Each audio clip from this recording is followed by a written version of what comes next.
So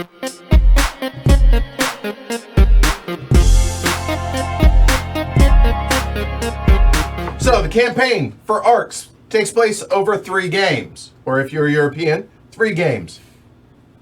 British. Anyway, so 3 games. Now you'll notice that down here, right here, we got a little overlay. So a game is an act. Okay, so the campaign takes place over 3 acts. So 1 game is 1 act. A chapter is effectively a hand of cards. Mm-hmm. Okay, so, and then a single round is a trick. Mm-hmm. Okay, so for, again, assuming you all understand the base game. So the base game takes place between usually 3 and 5 chapters. The Act 1 and Act 2, it's going to be 3 chapters, hard stop. Yep. The number of victory points that you need to trigger the end of the game doesn't exist in the campaign. So ignore those marks like you do in the base game. In addition to that, Acts 1 and 2 and Act 3, you'll notice, has 4 chapters in it.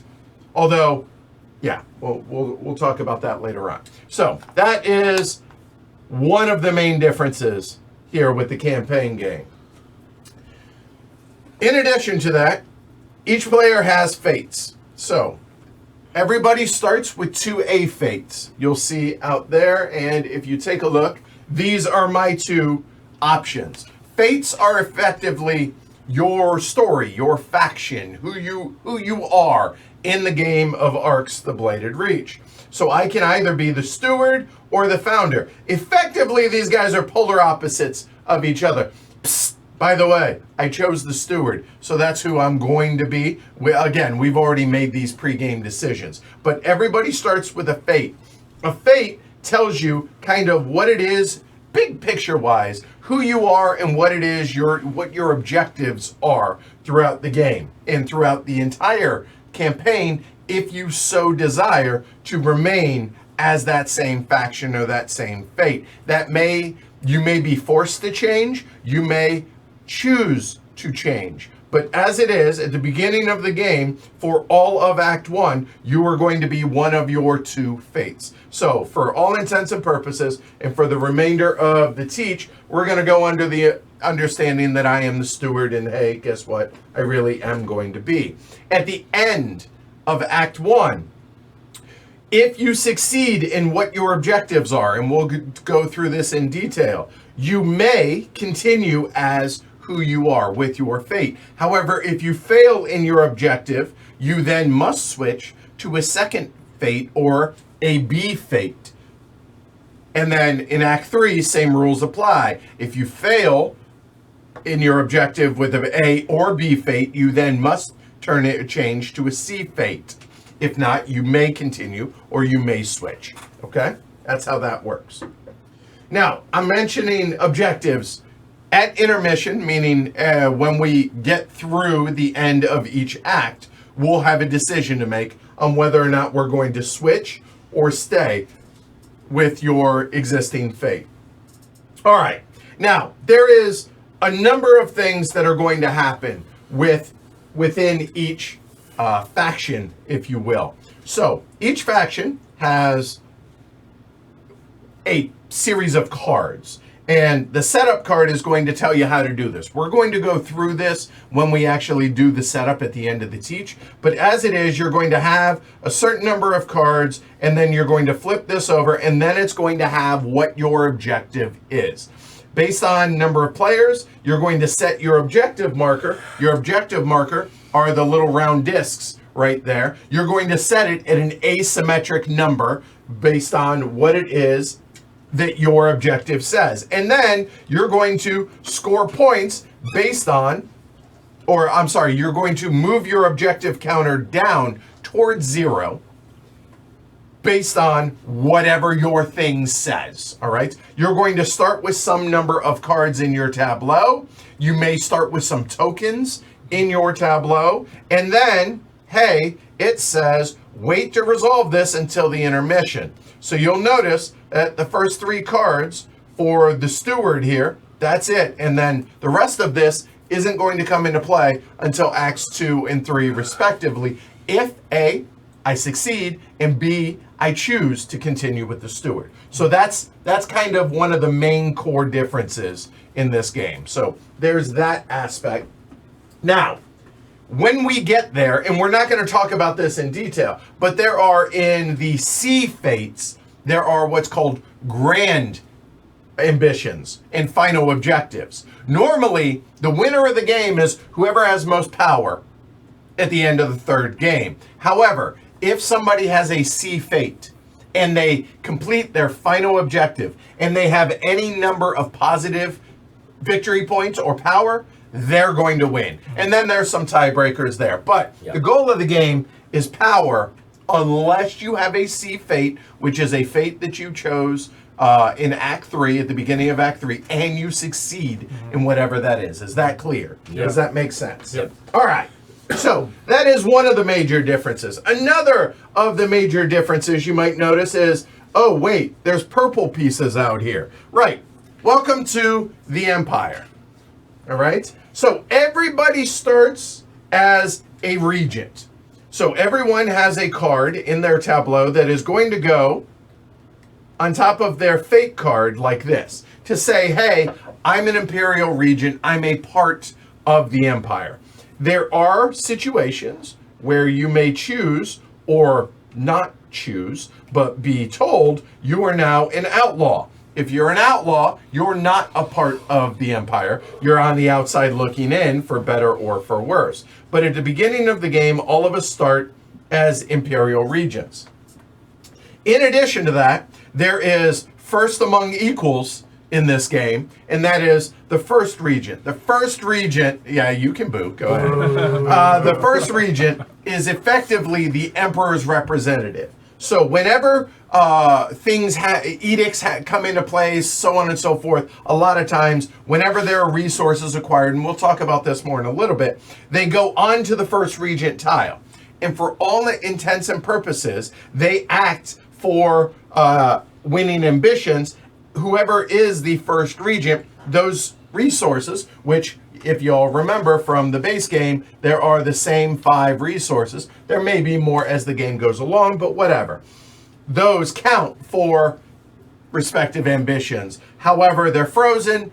They're there. They're not for anybody to spend. They are for the emperor. They just happen to be a part of yours truly as first regent. Okay? All right. So now, that's kind of some of the stuff about the Empire, but then there's all this stuff out there. So let's go ahead and take a look at the map. At the beginning of the game of setup, oops, let's try that again.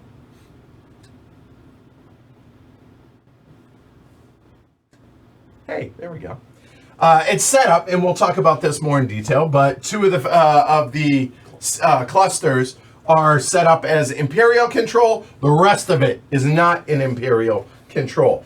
So, the first regent controls all Empire systems for the purpose of ambitions, objectives, and events. So, in other words, wherever there is Imperial control, I have control. That's cool. It's good to be the king, or king's right-hand man, or something like that. Now, all regents, meaning everybody who isn't an outlaw, also can command the Imperial fleet. All right? So on their turn, regents can take actions with Imperial ships. They basically work as more of your own ships, provided you have ships there. So you can move and repair Imperial ships. You can battle with Imperial ships. And on a regent's turn, they control Empire-controlled systems. So for instance, if Kyle has a ship in that system, he controls it. Now, the Empire really controls it, but on his turn, he controls it because as long as he has a loyal ship, he has control. All right? Now, if I were to have a ship there, neither of us have control.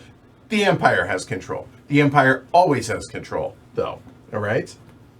Now, also on your turn, you can build in those systems. You can tax cities in those systems. when regents attack in battle, you can add Imperial ships as both offense and defense. So they can work as bullet sponges for you as well.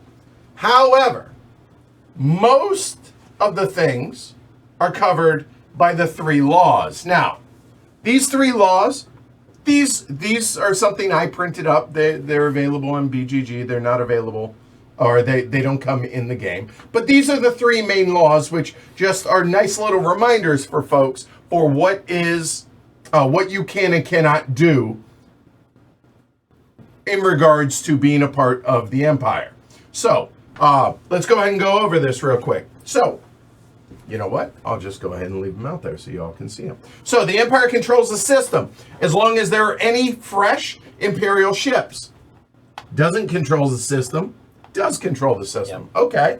A regent controls the system if it's Empire controlled, so there, and has loyal pieces. The regent can take actions with Imperial ships there.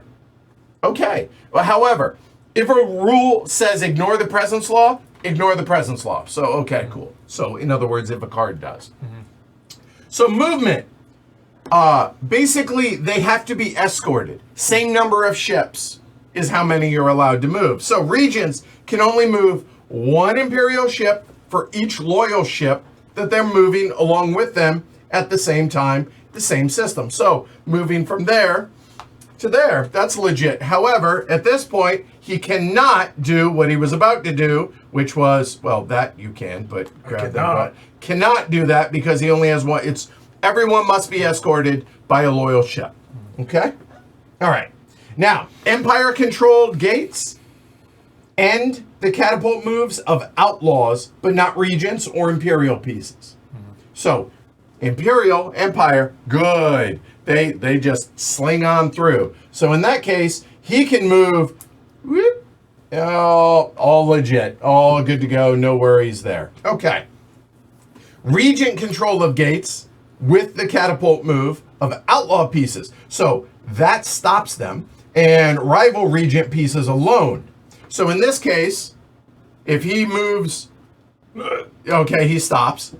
If he moves with that, he stops because there wasn't Imperial pieces there.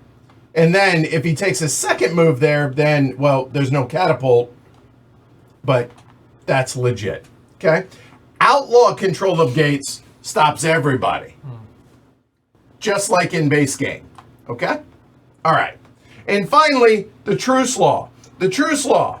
Regents cannot harm Imperial ships except for hits they take as attacking ships in battle, and they cannot harm or tax rival regents in systems with Imperial ships. So here's the way I think of it. The Imperial ships are cops, or mom and dad, if you will. So with mom and dad there, the siblings can't fight. Okay? But if it were something along the lines of, I don't know, I choose to move this, say there, oh, hey, mom and dad aren't in the room, let's get it on. Now we can fight because we don't have the cops looking, all right? So that's kind of the gist of it. Now, when a regent attacks, they, be it a free city, the blight, anyone that isn't another, or, those situations, they may include the Imperial ships as their own, i.e. they get a die for each Imperial ship. However, when a regent defends, they must use mom and dad, i.e. if it were this, and blue's an outlaw here, then it's 1 on offense, 3 on defense. I don't have a choice in that. Okay? Does that make sense? So those are kind of the 3 tenets or the 3 laws that start in the game and pretty much remain throughout the whole time. But that is how Imperial pieces. They only move with us moving them as when accompanied. Okay? There are some rule breakers, and there may be some factions or some fates that change that, but for the most part, that's where we're at on that. Okay, I've already talked about First Regent and such. But one thing I wanted to mention here is that resources here are frozen. So what does that mean? So you'll see right here it says these resources are frozen. I can't spend them. I can't give them away. I can't trade them. I can't discard them. I can't do anything. And by I mean whoever has First Regent. And whenever you count them, again, they count as yours. However, there are ways that outlaws can steal them, but that's the one exception to that rule. Or if there are any rule breakers on cards, because again, cards trump rules, right? All right.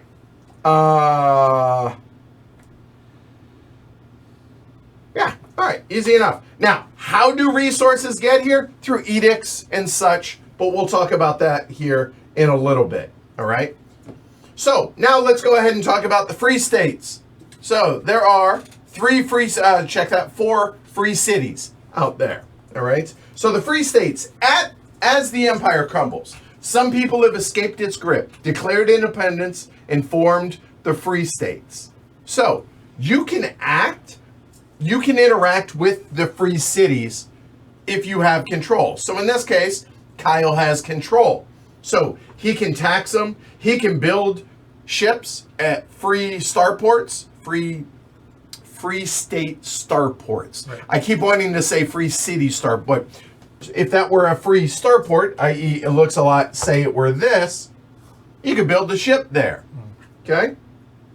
And you can catapult move from those starports, and you can repair these as well, just like normal stuff.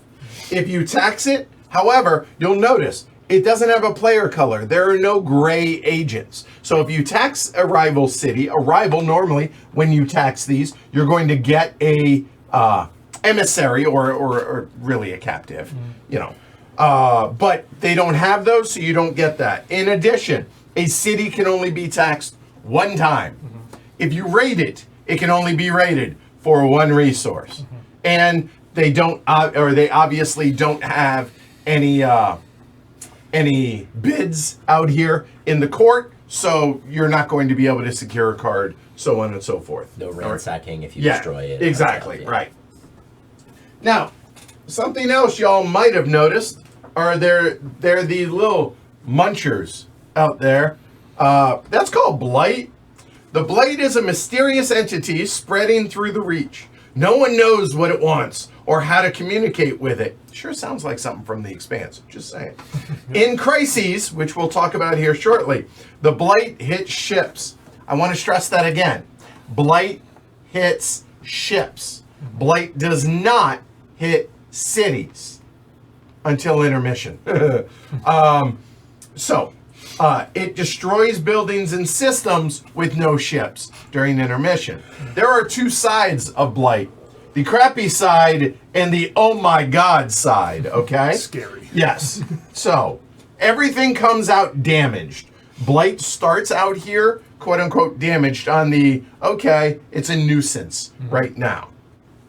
When we get to Crises, we'll go through this, but just know that is the number of damage that a blight does. Now, blight always does its damage to Imperial ships first. So let's say, for argument's sake, there is 1 damage here.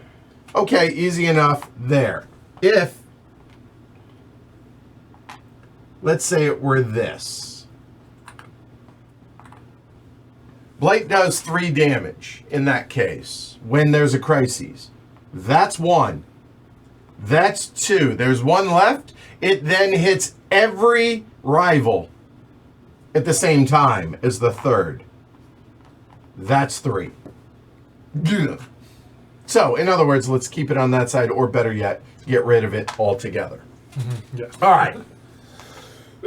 I want to stress again, blight during a game only munches on ships. However, during intermission, all blight on the 1 side gets healed and flips to its 3 side. That is bad. In addition to that, it destroys all damaged ships, buildings, and when we get there, flagships, upgrades, and armor. Not good. And then it destroys all buildings and systems that have blight and no ships. Bye-bye starport in that case. Now it's protected. However, you'll notice, if it were this, it would destroy the ship, and hey, there's no ship, bye-bye starport. So, heal your stuff, people. Okay?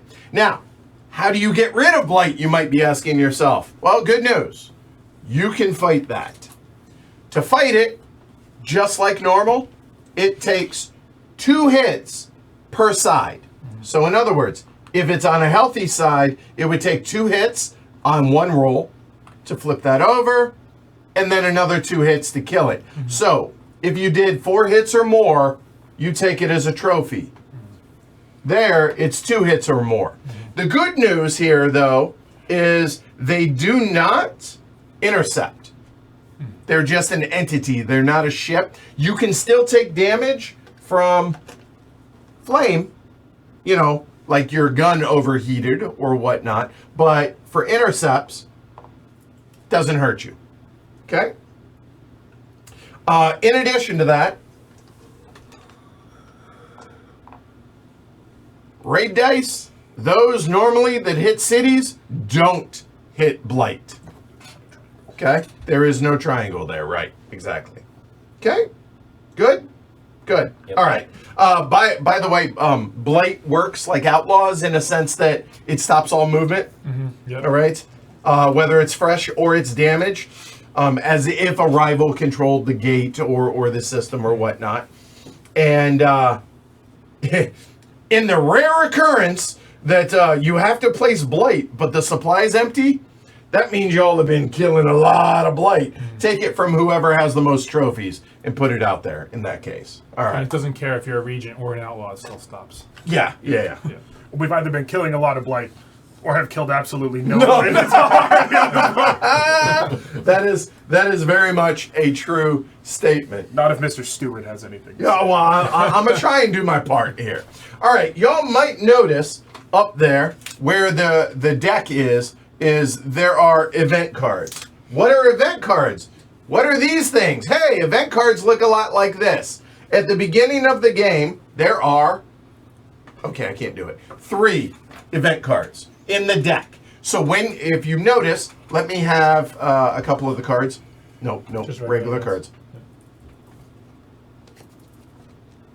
All right, so you'll notice, regular cards, you look at the backs, hey, it looks like a regular card. So, no one's going to know whether or not you have an event at the beginning of the game. At the beginning of the game. Let's just leave it at that. So, when you play an event card, you play it just like you would a normal card.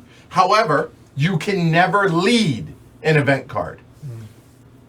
Easy enough. So you can surpass and you can pivot, theoretically. What I mean by that is you can never play this card as a lead, nor can you play this card face down.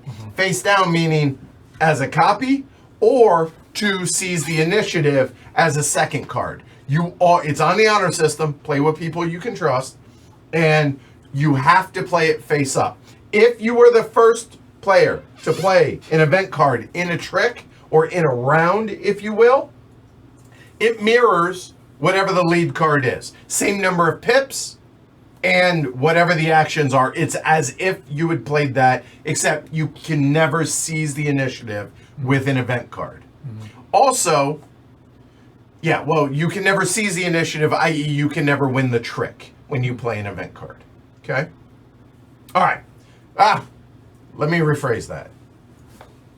If you did that, you can seize the initiative.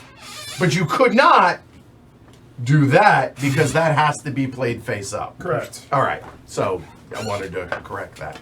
But at the end of the round, first, whoever has initiative gets initiative. Okay, cool. And then we're going to go through a series of options for what we've jokingly called Daddy. So whoever wins this here is going to get to do and make a bunch of choices here. So the first thing they may do is call a summit. So a summit is basically make a bunch of decisions, do some special stuff, and then open up negotiation to the table. We'll talk about that more in detail here in a minute. But whoever wins this trick gets to make that decision, summit or no summit. Then after the completion of the summit, then they must roll the dice. So the dice, there are two. One is a regular D6 and the other is a 50-50. It has 3 crises side. So you'll see the starburst there, starburst, and starburst. And then there are 3 edict sides, 1, 2, and 3. So depending on what they roll, it'll either be you're going to resolve a crisis or resolve all the edicts. So summit, then crises or edicts. Easy enough, right? So let's go ahead and this is going to take a minute. So the game, or each act only has 3 chapters. So you're thinking, oh wow, this is going to be real speedy. Not so much because of summits. Summits can, and events can slow the game down. So be aware of that. So a summit, if you are the one to call the summit, i.e. you won the event card, okay? And you call a summit, you and only you have 4 things that you may do first. You can do these in any order, but you have 4 things that you may do. The first thing is return favors. Now, we haven't talked about how you get favors, but we'll talk about that here in a minute. Favors, if you're familiar with like John Company, Pax Premier, stuff like that, basically these other player can give you favors for various things throughout the game. The favors go onto your fate card, and you're going to be able to call in favors when you're the one that wins the event. So returning favors is basically forcing people to do your bidding. They've committed to it, and they cannot say no. Yep. Okay? So it is possible to have multiple from the same player, something along the lines of like that. So first option is I can return these, but that means I'm calling in favors. I'm going to dictate something that these people are going to do whether they want to or not. So that's option number 1. Option number 2 is to petition the council.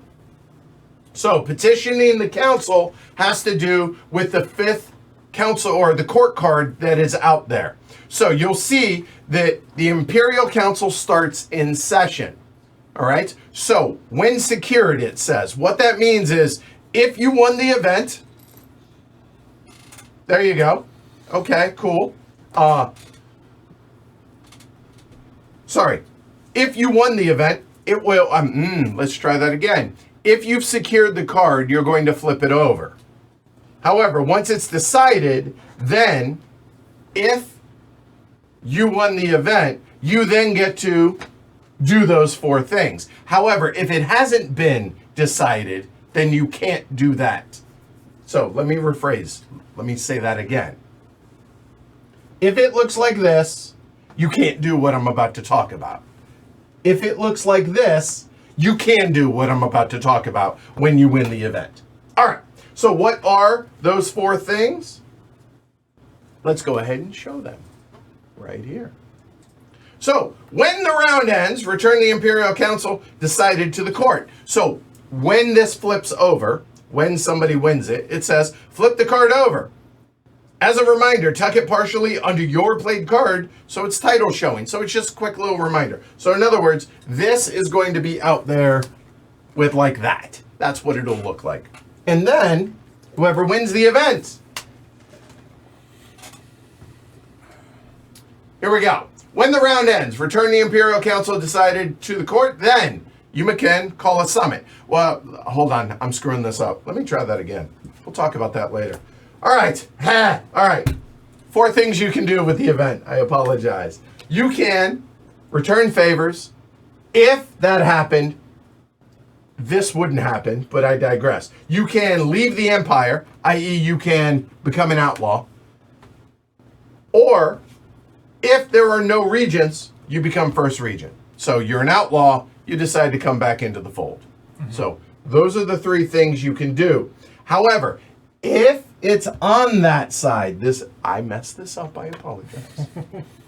If it's on that side, the fourth thing you can do is reactivate it, meaning that puts this up for risk. Right. Ay vey, sorry about that, y'all. Okay, so 4 things you can do.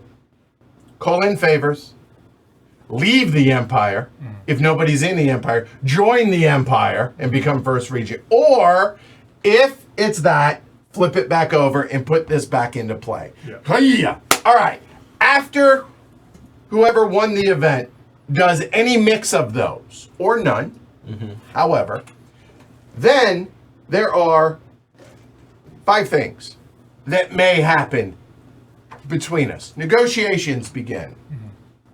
Negotiations say that you can swap pieces with a rival. What's a piece? It's a ship, it's a city, it's a starport. It cannot be your last of a thing, though, on the board. So, hey, John, you got a piece over here, I got one over there. Hey, you want to swap? Okay, that becomes mine, that becomes yours. It's binding because it happens immediately. Okay. You can replace a bid. So, you can delegate authority, it's called. Replace an agent in the court. So, hey, Kyle, I will give you a ship if you swap that. Okay, cool, good, that goes away. Hey, cool, that becomes, there we go. Easy enough. And again, it's binding in that it happens immediately. You can, hey, if you give me that, I'll give you a favor. Or you give me that, I'll give you 2 favors, whatever. That is promising a favor. You can give captives, trophies, favor, or resources to a rival. So all of those are in play as well. Yep. And if you're the first regent and somebody went astray and became an outlaw, Made a mistake. you can come on back, John. Come on back to the Empire. Yeah, as the first regent, you can offer that. Now, that is collective negotiation. But let me circle back to that first part of the event. When you call a summit, returning favors. Remember all that stuff that I said is negotiation? Yeah. No, hey, Kyle, you know that city over there, that second city of yours? That's now mine. And I return that favor, that becomes mine. Hey, Ken, that bid out there, that's going to become mine. And you know what? That ship over there, that's going to become mine. Here you go. You can have your favors back. You do not have to do that. It's just you may. Yeah. It's the power of calling the summit. Only the person that calls the summit, i.e. won the event. So whoever calls the summit can return favors. Outside of that, and it's such a nice way of saying demand. Oh, yes. But outside of that, everything else is negotiation. Yes, you can do future negotiations. Nothing at that point is binding, but, at your own risk. Okay. So, now that I got this right, again, apologies. Flip that back over. Somebody has secured that because they won the bid, they secured it, right? So it ended up here. Go ahead, bring it over. All right, so somebody secured it. Who secured it? Doesn't matter. And somebody played an event, and then somebody played a second event. So if you would, John. Yes, hold on. You're about to hear. Okay. All right. So, first things first. Actually, let's say we're in this order. So that got played. As soon as that gets played, what we're going to do to remind ourselves, we're going to put the dice on that event. Say, hey, at the end of this trick, whoever wins the trick or the round is going to either call a summit or not and then do the other stuff. But if somebody on their turn then claimed the Imperial Council and it was decided, this now is moot. This is not going to happen because this trumps this. Is that clear? Yep. Okay. Now, whether this was played or not, When a second event is played, here's what's going to happen. Let's say it were like this. The second event, put an X on it.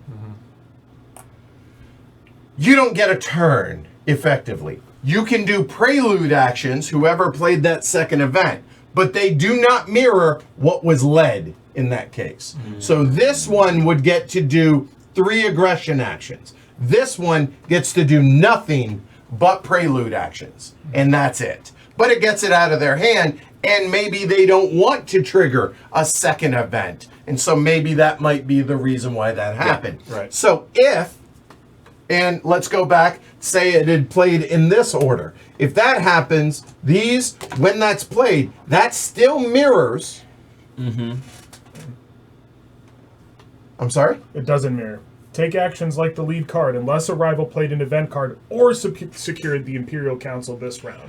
Check that. You're right. I apologize. So you So get if it were to happen in that, nothing happens, just the prelude actions. Nothing happens, just the prelude action. If it had happened in that order, that would go, as soon as that was played, those would go away, and then that. So that would get the mirror. Is that clear? Yep. Okay. All right. Oh my God. Sorry I messed that up. One All right. special thing per hand.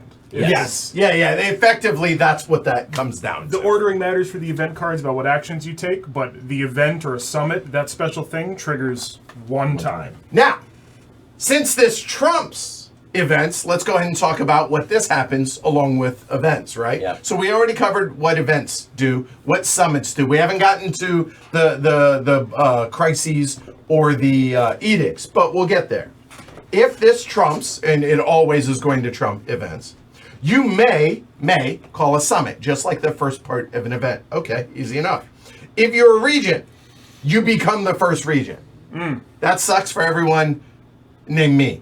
Then, if you're an outlaw, you may steal from the first regent tile. Now, what does that mean? There will be resources here. You get to steal one resource, but we'll talk about that more in detail here in a minute.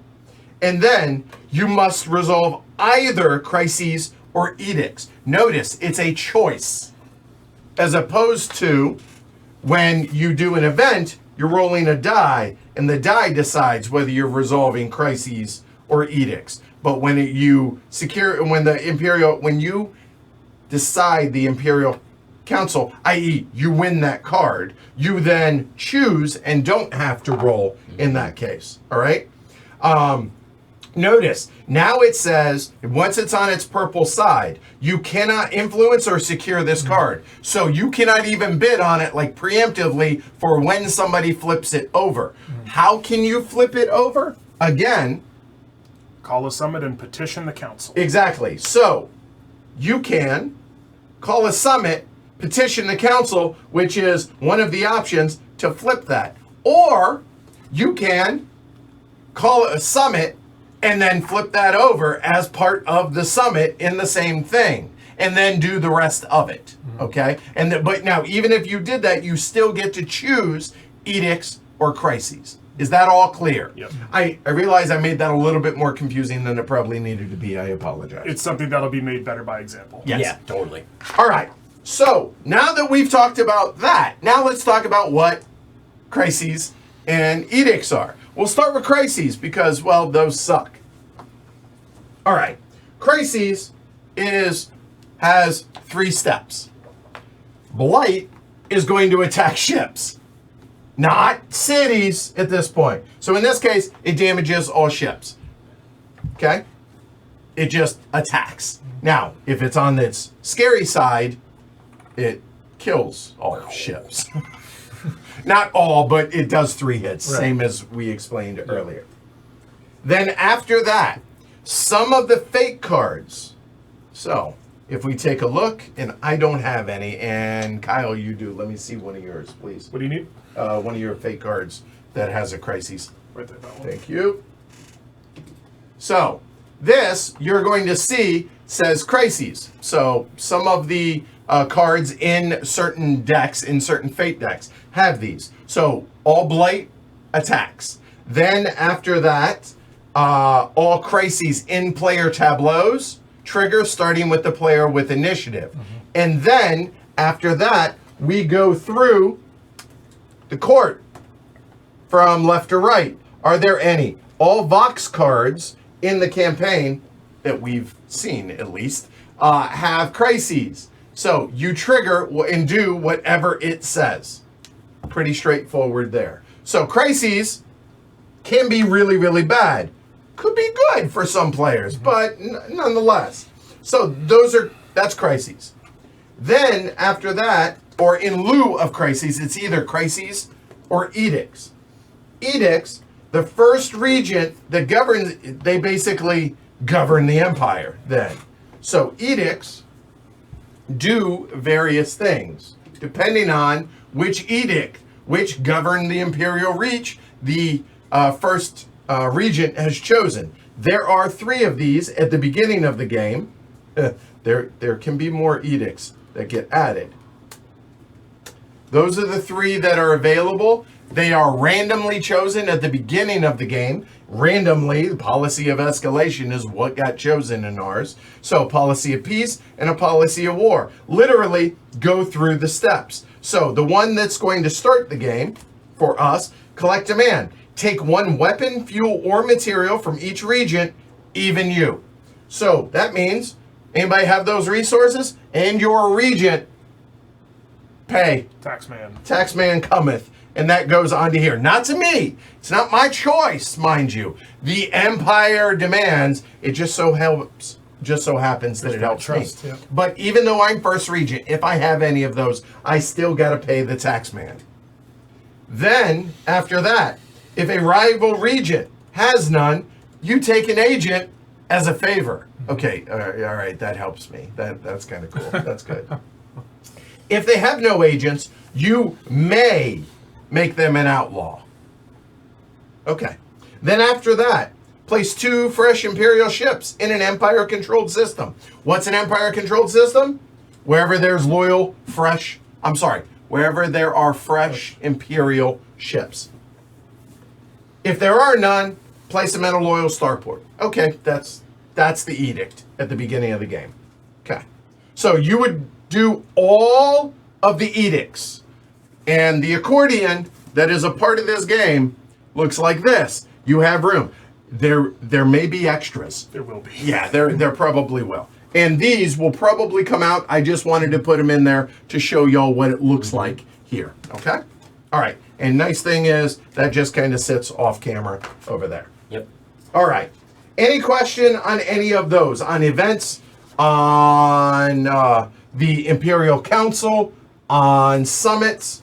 All of that stuff. All makes sense. All right. We're actually almost done. Just want to go through my notes. Yeah, pretty much. All right. So there are a couple other things that y'all need to be aware of.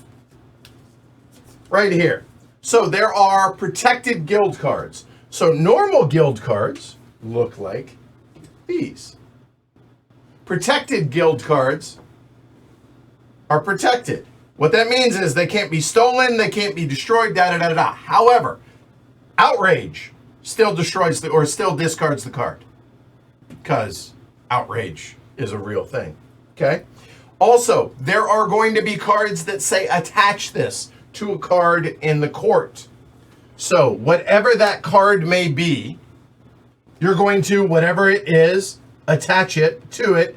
And if you win the bid, if you secure that card, you get both. Mm-hmm. All right. There are things that will, if it's forced attach, but you can't fulfill the requirements to attach it, you still attach it and do as much as you can.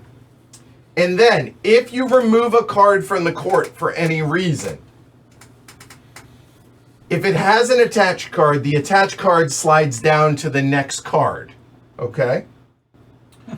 Any agents that were on that card that was discarded would then slide down with it as well. Nothing happens past that. Let's see. Past that? Yeah. So whenever a card says harm, like you can or can't harm, It means choosing as defender in battle, damaging, destroying, or hitting. And that's pretty much it. Now, what I didn't touch on are flagships. Oh, there we go. Flagships. You're going to see one from John here soon. No, I'm not. Again. Flagships are these giant, they're basically flying cities. This is your mobile city, basically. Your civilization is basically that. That may and likely will come into play as the game goes along. Okay? From John. Right. They will not come into play in the first act, and there's quite a bit of rules to them, so we're not going to cover it right now. Makes sense. All right? So I think that about covers it. Any questions? Anything you all saw in chat? Anything wonky? Anything? Whatever. Just one clarifier. Sure. About the movement law. If we're both regents, you and I, and I want to travel slingshot through here, I would stop. We're rival regents. Yes. The parents aren't home. We can fight. If I come through with mom and dad, I don't have to stop at you. Right. Provided I bring an Imperial ship with me, I can pass through. Yeah, because mom and dad, they say they can. Yep. There was there was a couple questions about that right after you said it. Okay, so just cool. wanted to make All sure right, that good we deal. talked about All right, good. And in a case where you're not bringing the ship with, but there's already a purple, You can still pass goes- through Yep, because mom and dad says no fighting. Because you know what? Hey, Exactly. the cops say, hey, you get free pass. So Yep. cops, mom and dad, whatever, same. All right. So now, whew. All right. Good job. Thanks. Yeah, Appreciate well it. done, yeah. Yep. All right, let's go through setup, shall we? Now, I've already done all of the setup, really, but we're going to step through it because, honestly, there's one thing that I found unclear in the rulebook, and I think this might be helpful to y'all. All right? So, you do not use setup cards, first off. You know, the ones that we had right here in the middle of the live stream, don't use them. Also, the guild and Vox cards, you'll notice that over, let's look at those, there, you'll see where it says CC, let's see, oh, okay, thanks Shrey, I'll look at it, we'll cover it later. Anyway, CC, not the BC. The BC are base. Yep. These are campaign, so you only use the CC deck. Also, the lore cards are sort of used. Need to bring that back into my deck. Give me 1 second. There we go. But we'll talk about that in a minute. All right. Map out here. Then, initiative, we will randomize that here momentarily. Then, we have the entire deck of regular 1 through 7 because 4-player game, and 3 events. Make sure all 3 are there. 3 events. Okay, Yep. good. So now you can start shuffling. Yep. Okay. Then the 3 ambition markers go out. The chapter track, this guy, goes out over that for the campaign. Obviously, we start on 1. And the 0 ambition goes out there. So now, there are 15 court cards. You shuffle them, and you put 4 of them out. Then, the Imperial Council also goes out. And then, and I'm not going to go through it, you're just going to have to take my word for it, there are 4 Vox cards. I'm sorry, there are 4 lore cards, random, what 4 they are, shuffled into this. So that it's actually a 19-card deck. However, those don't get shuffled in until those 4 are already out. Right. And the Imperial Council is always out there. Then, and this is the part that kind of tripped me up a little, and may not you, I don't know, is if you look right here, it says L and M, and then it says 2 players only right here. However, only L is 2 players only. So if you're not playing 2 players, ignore L. Then after that, shuffle the 3, govern the Imperial Reach. That is how that ended up as the first one. Shuffled those, that's what ended up in front. Okay, so that is step M there, okay? Then after that, we rolled the dice. And by we, I mean I. I rolled a 5. It was a 5. In fact, I will show you exactly what I rolled. So... and we just did this to save some time, but that is what I rolled. So if you take a look, I rolled a 5 and then the Star Trek symbol, the triangle, whatever you want to call it. Yep. 5. So you put one Imperial ship in every space in 5, and then one in every one in the following one, 6. If I'd rolled 6, it'd be 6 and 1. If I rolled 1, it'd be 1 and 2, so on and so forth. Then the event die says you put a free city in one city in each of those symbols. So there, there, there, and there. Okay, that's how that ended up. And then place a damaged blight everywhere there isn't an Imperial city. Or I'm sorry, an Imperial ship. That's everybody. And then step Q is 2 players only. Don't care. All right. Then, and now, we're going to do the rest of the setup. Everybody chooses a color. Okay, done. Everybody draws 2 fate cards and then chooses them. We've already actually done this. So I am the steward. Every player sets up based on the setup side of their objective card. So you know what? We'll take a minute. Because this is a core tenet in the game, we'll do this player by player. We'll go ahead and start with me. Do we want to randomize? Sure. Go ahead, the cubes. Drop one out. First initiative is white. Nice. All right, but I'll start with the steward since, yeah. All right, so steward here, okay. Gain the Imperial authority and the deal makers. So those 2 cards go out. And then gain the first regent tile. Done. And then flip this over. Okay. So honestly, this just kind of tells me, and here, yeah, I'm the steward. Hold together a fragmenting empire while navigating a fractious court politics. Your path to power in Act 1 is assert your authority by winning ambitions as the first regent. Okay, that's me. Now, if you take a look, I start at 14 for yellow. So my objective marker needs to reach 0. One thing I did not talk about. During intermission, if you succeed in your objective if that is at 0. Yeah. Points do not matter right now. It's getting that to 0. If I succeed, I can continue playing as the steward for chapter or for Act 2. If I do not, let's say I make it down to 6, I'm going to lose 6 points going into Act 2. In addition to that, one thing that we did not mention, and by we I mean me, is during intermission, the points that you get in Act 1 are halved. They're really not that important, honestly. Not yet. Not yet. So, objective. That should be kind of your goal, more so than points. Right. Yep. In Act 1, okay? All right. So, consolidate your Imperial power. Every time that I win an ambition, meaning I don't tie, while I have the first regent, advance 1 step down towards 0 for each power you gain from it. So yes, I want to score points from a standpoint of I need to score 14 points while I'm first regent by winning ambitions to be able to drop it. Outright win. Right. Right.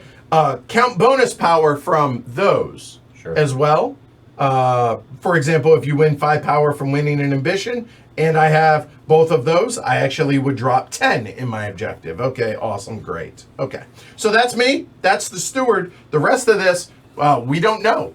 So that will just get set aside, and that is me. Why don't we go ahead, John? You're next. You're the first player, so go for it. All right.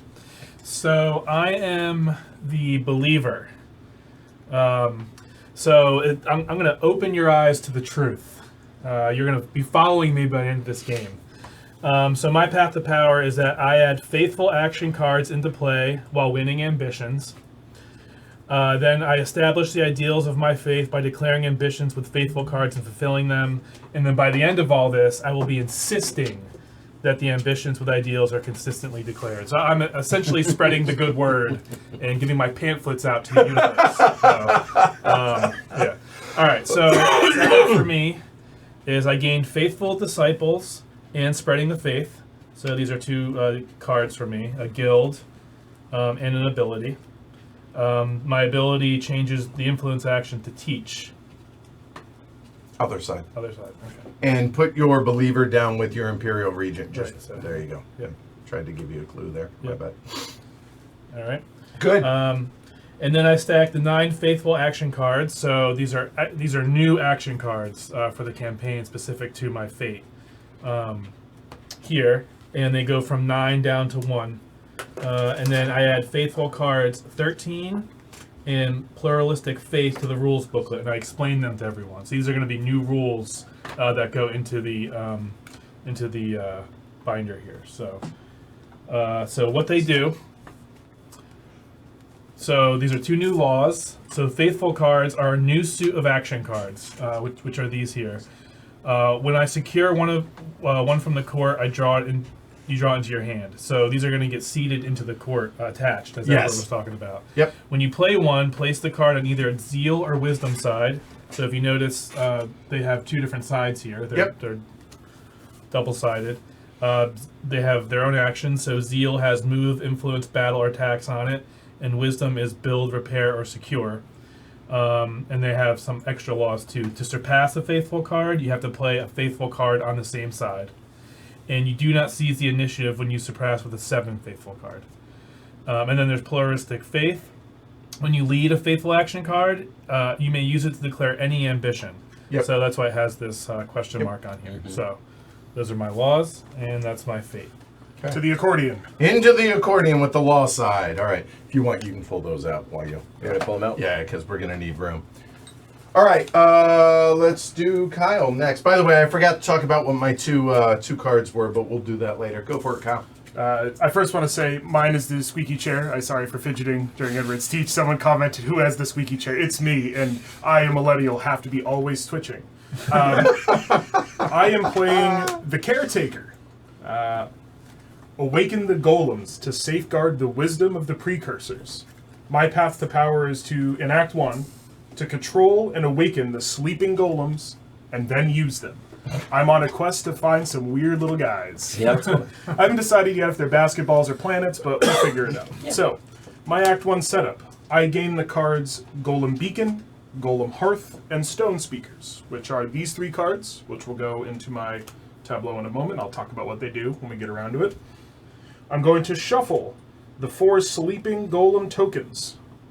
This is the sleeping side. The other side has a more unique art piece on it. I've shuffled those up, and I'm going to place one on its sleeping side at each gate with a out Imperial ship. So basically, they start off in the gates with the blight. I am on a quest to go and find them. Doo-da. I am on a quest. Never mind. Sorry. And then, much like John, I have 2 rules cards. I have golems and golem actions that I'm going to add to the accordion, and I'll explain what those say right now. Golems. Only the Caretaker, that's me, can take golems from the map. Golems fill resource slots and can be discarded, rearranged, and spent for actions like resources. Like a prelude action, like you might spend a fuel to move. They have their own specific little actions, which I'll talk about in a minute. They have a sleeping side, which is what's currently on the board with the little eyeball, and an awake side, which is the other side with the unique art piece. Its awake side is public if a player holds it. So when I start removing these from the board, I'm going to look at it, I'm going to show everybody, hey, this is this golem, but it's still asleep in my cards. It wakes up at specific times. But we all know what it is. We all know what I'm holding. When a golem is spent or discarded, flip it to sleeping and place it in a rival's empty resource slot. If there are none, you keep it. So whenever anybody uses a golem, they flip it face down and it goes to another player's hold. In Act 2 and 3, the golems start awake. The golem actions, there's 4 unique golems. You may spend them in your prelude like you would a resource. There is the warrior golem. Destroy all damaged ships in one system. Boom. Return loyal ships to your supply. So any ships, mine, yours, Imperial, We don't like that goal. if they're on their side, We do not. they go back to the supply, or if they're destroyed, they come to me as trophies. Protector. Repair any ships of your choice. Period. Any ship on the map that's damaged, just repair it. Also upgrade one armor. One upgrade or armor with a flagship. The Seeker Golem. Take a catapult move from one system. Planet, gate, starport, no starport, don't matter. Take a catapult move. Follow all normal catapult rule moves. Mm-hmm. And finally, the Harvester. Gain any resource. Mm-hmm. Those are the 2 Golem Law cards. They're going to go in the accordion. All right, go ahead and do up your tableau. Best of I'll luck put to you, them in there. caretaker. And Ken, go for it. Okay. There you go. What am I doing? You watch your head. Camera. Oh. Don't lean too far forward. Oh, gotcha. All right, so I'm the admiral. Oof. Yeah. My job is to restore the strength of the Empire's fleet and claim my rightful throne. And my path to power in Act 1 is to prove myself by enlarging the Imperial fleet and using it in battle to take trophies. So I'm gaining a card called Imperial Officers. I'm adding the Use Imperial Foundries Edict Oof. to the Edicts set. I don't like any of this. And then if the Steward were not in play, I would be First Regent. So But he is. I'm so pretty- neener. I'm pretty tied to the Empire. So the Imperial Officers card says, ignore the Empire's presence and movement laws. So basically, these fleets are my fleets. I can take actions with any Imperial ships. I control all Empire-controlled systems. I don't need loyal pieces in order to control the ships. So all that stuff is different for me. The Imperial Foundries Edict says that The player who has Imperial officers, i.e. that's me. you, Yeah. gets to resolve this. So even though edicts normally say First Regent, Yeah. this one specific is you get to do this. Mm-hmm. So for each loyal starport, you may replace one loyal ship in its system with an Imperial ship. So you can replace your ships with Imperial ships. Which are Yeah. also your ships. Which are also you're- my ships. Right. Yeah. If you're the Admiral, remember to advance your objective if you're winning an ambition. Right. And so I start at 13 here, and while I'm a regent and winning an ambition, and I need a clarification here, does it need to be a declared ambition or not? Yes. Yeah. Because an ambition that isn't declared, you can't win. So yes. Well, And so I the have reason looked I this asked, up. I have looked this up. The partisan actually says when you're winning a declared ambition, Interesting. but it just happens not to say it on this Yeah. one. Yeah. Okay. I also have something that says when you are winning an ambition. So It has to be declared. Okay, that's helpful. Advance 1 for each Imperial ship that anyone places on the map. So there's 2 ways to place them. So I need to be winning a declared ambition when that happens. And then while I'm a regent, advance 1 for each trophy I take in battle with attacking Imperial ships. So I have to have a purple ship in the battle. Yep. And then to advance, I can battle blight, free cities, which could potentially cause outrage, Sure. and outlaws. I can attack with both loyal and Imperial ships, but the Imperial ship can be destroyed. It just has to have been part of the battle. Okay. Does that make sense? Yeah. Got it. Yep. All right. So let's finish setup. Oh, go ahead. I Yes. started 18, Ken, please. Oh, yeah. With the blue lozenge. And I advanced my ambition 2 for every golem I have when I win an ambition. And every time anybody uses a golem, me, you, as a prelude action, I go down by 2. Yep. So I want to win while having golems, and I just want the golems in circulation. I need them Yep. to be used. And for mine is spread the good word. So each time I win an ambition, I advance 1. Win, just like me. Yeah, just you like have you. to have I won have- the ambition period. Yeah, I have to win. I go down 1 for the whatever the top pip is on this stack. So again, like I said at the beginning, I want to get these out because these are my pamphlets. These are my good words. And as they go down, the pips get higher. Right. So yeah, Okay. And what happens if you have no cards left? How many? it's 10. Oh, you're Yeah. right. Sounds good. All right. I didn't cover mine, so these are also really important. So Yeah. here we go. I have Imperial Authority. I think I got that out of my system now. I hope so. Bury this if you're an outlaw. Oh, I would never. You may tax any city controlled by the Empire like they're loyal, ignoring the Empire's presence and truce laws.